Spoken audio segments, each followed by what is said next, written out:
இந்த வீடியோல நம்ம கிட்ஸ்க்கான ரெசிபி தான் பார்க்க போறோம். இந்த ரெசிபிய வந்து நீங்க மார்னிங் பிரேக்ஃபாஸ்ட்டாவும் ட்ரை பண்ணலாம். இல்லன்னா ஈவினிங் ஸ்நாக்ஸாவும் ட்ரை பண்ணலாம். இது செய்யறதுக்கு அதிகபட்சமா ஒரு 10 நிமிஷம்க்குள்ள தான் ஆகும். கண்டிப்பா ட்ரை பண்ணுங்க.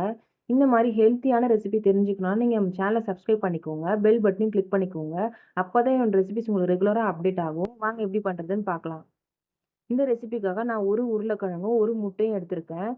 உங்களுக்கு உருளைக்கிழங்கு பிடிக்கலன்னா நீங்க கேரட் கூட எடுத்துக்கலாம். உருளைக்கிழங்கு இந்த மாரி தோல் சீவி எடுத்துக்கோங்க. இப்ப வந்து நான் வந்து இத திருவி எடுத்துக்க போறேன். இது குக்கிங் டைமே ரொம்ப கம்மி தான். அதனால வந்து இந்த மாரி மெலிசான ஸ்லைசர் எடுத்து நல்லா வந்து சின்ன சின்னதா திருவி எடுத்துக்கோங்க. இந்த மாரி நல்லா மாவு மாரி திருவி வரணும்.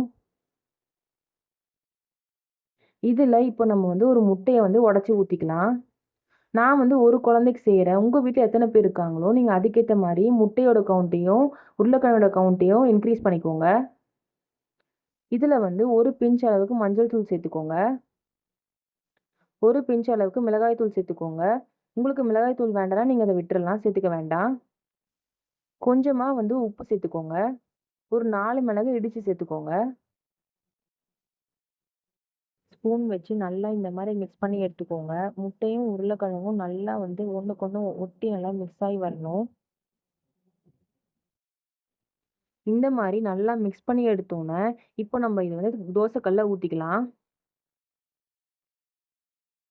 2 பக்கமும் அட்லீஸ்ட் வந்து ஒரு 3 மினிட்ஸ் வச்சு குக் பண்ணுங்க. லோ ஃப்ளேம்ல வச்சு குக் பண்ணுங்க. அப்பதான் உருளைக்கிழங்கு நல்லா வெந்து வரும். இந்த மாரி திருப்பி போட்டு நல்லா பிரஸ் பண்ணி விடுங்க. உருளைக்கிழங்கு ரோஸ்டிங் ஸ்மெல் வந்து நல்லா வரும். லெட் போட்டு க்ளோஸ் பண்ணி வச்சும் நீங்க குக் பண்ணலாம். மார்னிங் வந்து ரொம்ப ஈஸியா வந்து அவங்களோட பிரேக்ஃபாஸ்ட்ட முடிக்கணும்னு நெனச்சீங்கன்னா, ரொம்ப குயிக்கா முடிக்கணும். அதே சமயத்தில அவங்க ஹெல்த்தியாவும் சாப்பிடணும்னு ட்ரை பண்ணீங்கன்னா, கண்டிப்பா இந்த ரெசிபி நீங்க ட்ரை பண்ணுங்க. ரொம்ப ஈஸி செய்றது உங்களுக்கு பார்த்தாலே தெரிஞ்சிருக்கும். ரொம்ப டேஸ்ட்டாவும் இருக்கும். ரொம்ப குயிக்காவும் சாப்ட்டுருவாங்க. இந்த மாரி ஹெல்த்தியான ரெசிபிக்கு நம்ம சேனல சப்ஸ்கிரைப் பண்ணுங்க.